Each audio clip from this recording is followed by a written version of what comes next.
Hello and welcome back to 365 Days with mxmtoon. I am Maia, a singer, songwriter, video maker, Oakland native, and cinephile. I am also a huge history nerd. I love untold stories, gross facts, hidden secrets, and you get the point. Each day, I'm going to share some of my favorite deep cuts with you, so let's dig into today's stories. It's 365 with mxmtoon. New facts every day, so don't leave too soon. I'm gonna teach you stuff, no it won't be tough. Gonna go a year till you've had enough. It's 365 mxmtoon. Today in 1956, we weren't in Kansas anymore. Or at least Dorothy wasn't. On November 3rd, 1956, The Wizard of Oz aired on television for the first time, broadcasted by CBS. The movie had actually come out 15 years earlier in 1939, but it didn't make a profit that time around, even though it was critically acclaimed, because it had cost the studios so much to make that they couldn't recoup the cost. The film was nominated for 6 Academy Awards and won 2 of them, so the producers knew their efforts hadn't been for nothing. The book came out even earlier, in 1900, based on the children's fantasy by L. Frank Baum. The Wonderful Wizard of Oz set the stage for countless adaptations and revivals. Before Baum became famous as a children's author, he worked as a chicken breeder, actor, and traveling salesman. While traveling, he thought about stories to tell his 4 sons when he got home. When his mother-in-law overheard him telling his sons the tale, she encouraged him to try and publish them. He was 44 when The Wonderful Wizard of Oz was published. Unfortunately, he died before the movie was released in 1939.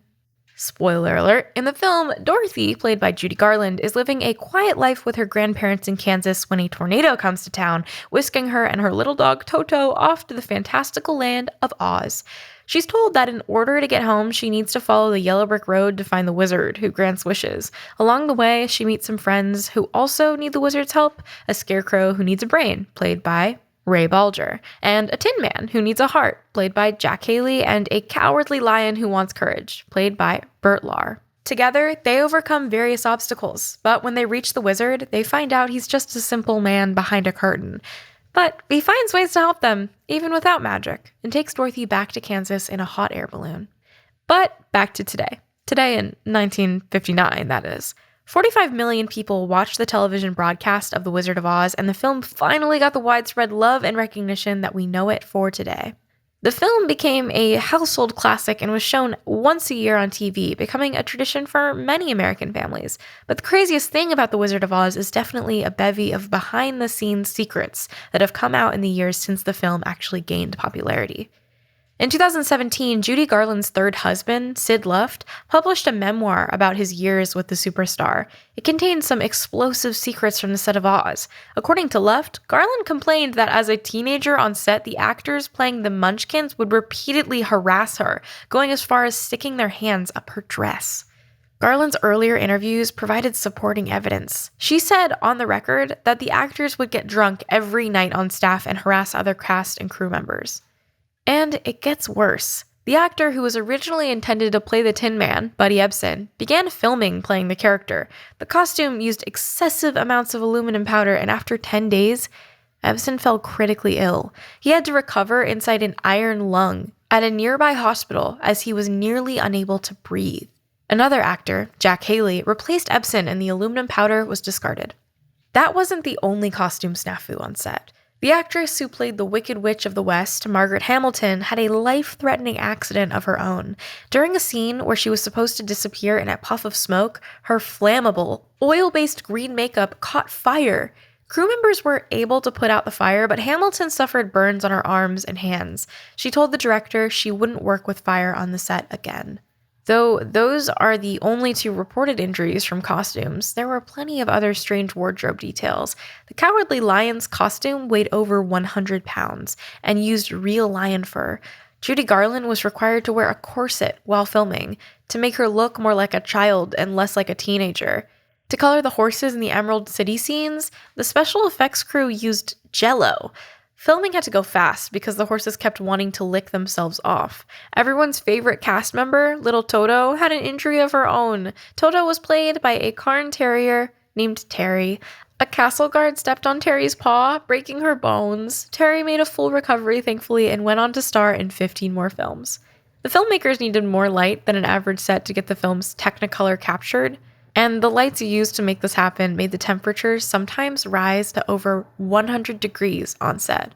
The weirdness continued off the set and into the future. Pink Floyd fans in an online community realized that if you listened to the album Dark Side of the Moon in tandem while watching The Wizard of Oz, starting the album when the lion and the MGM logo roars, the two works of art sync up in creepy ways. Songs on the album seem to match scenes in the film, and the music sometimes corresponds to the characters' movements. For instance, there's a moment where Dorothy starts to run in tune with the line, "No one told you when to run." And another when the band sings "Home, Home Again," while a fortune teller instructs Dorothy to return home. The song Brain Damaged even starts right around when the Scarecrow begins to sing, "If I Only Had a Brain." Fans now call this mashup the Dark Side of the Rainbow. Members of Pink Floyd deny creating the similarities intentionally, but you'll have to watch it for yourself to decide if you believe them or not. There's way more coincidences than I mentioned here. Folklore may say that the film was cursed, but that curse didn't apply to the film's impact or long-term success. According to the Library of Congress, The Wizard of Oz is the most seen film in history, and it was selected as one of the first 25 films preserved in the National Film Registry for its cultural significance. Let's move on to our music fact for today. Today, in 1993, Russian inventor Leon Theremin died.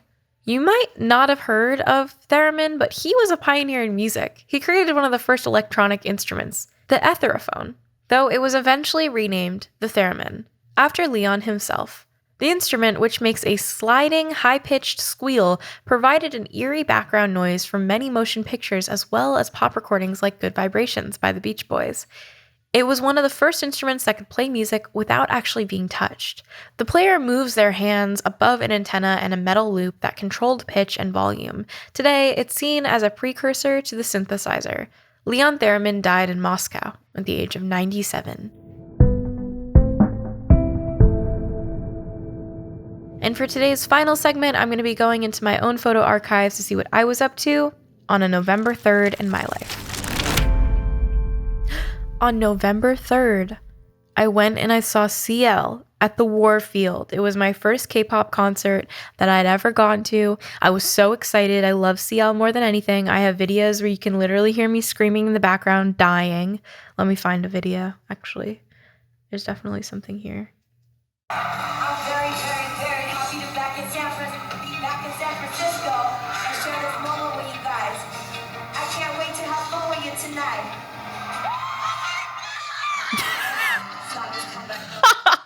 Wait, listen. So I was really excited to see her. She's literally one of my favorite K-pop artists, and I think that she's so influential. So I was crying. Moment with you guys. I can't wait to have fun with you tonight. If you heard me in the background, I'm the one that was going, "Oh my God! Oh my God!" Yeah, I was really excited to see CL. I still think that's one of the best concerts I've ever been to. I would so go see her live again, and I'm really glad I got the opportunity to. And today is November 3rd, which means I have to give a shout out to the general election.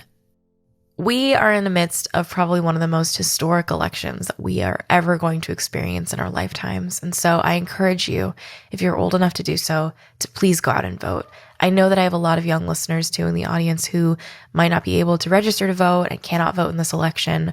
All I can say is that to those of you who are able to vote, we are not only fighting for a better future for us, we are fighting for a better future for them. And so please show up to support the things that you believe in. And so that way we can get our country back on track if you're from the United States of America. And not only just our country, but this is really an issue of the world. We need to fix this. We desperately need to fix this. And all I can say is that if you're not able to vote either, the best thing you can do is stay informed.